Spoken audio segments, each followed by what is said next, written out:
When we think of child stars, we always use that phrase, don't we? Tortured child star, never easy, that sort of stuff. And it's happened to so many people along the way.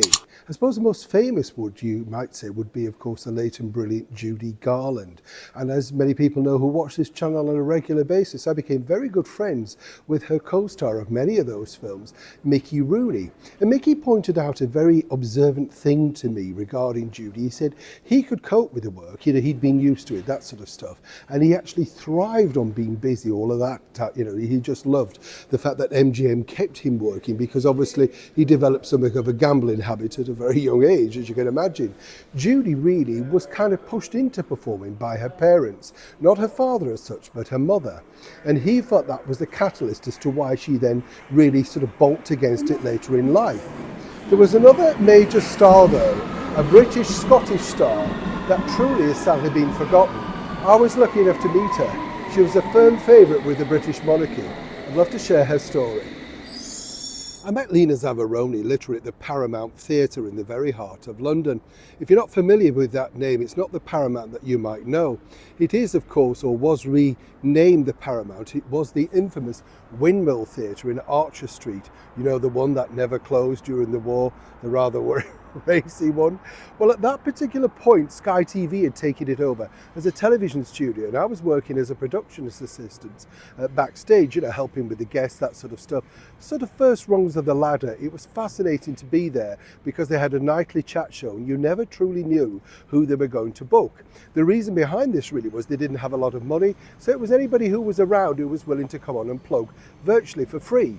I was stunned to see that Lena Zavaroni had agreed to come on the show. She was a fabulous lady, let me tell you, clearly suffering from all the problems that she had, but really willing to give it her all, trying her very best to get on with people behind the scenes. In the green room, we had a lovely long chat, and she told me a wonderful story about her time over in America for the first time. You see, she'd become a guest, not once, but twice on the brilliant Carson show.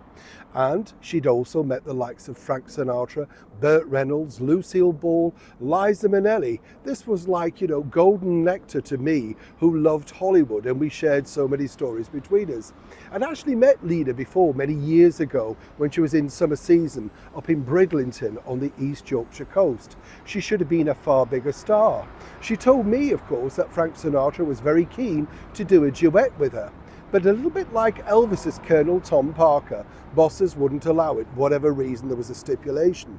Now the royals truly loved Lena Zavaroni, so much so that she appeared on her very first Royal Variety performance in 1976, and it was one that really stuck very clearly in my mind because I thought, that's what I want to do. She did a sort of melody of songs, and Chim Chiree was one of them with a quick change in between. But it stuck in my mind. You've got to remember, this is pre-video. Nobody knows that sort of stuff at that point. So you knew at that point also you were witnessing a star.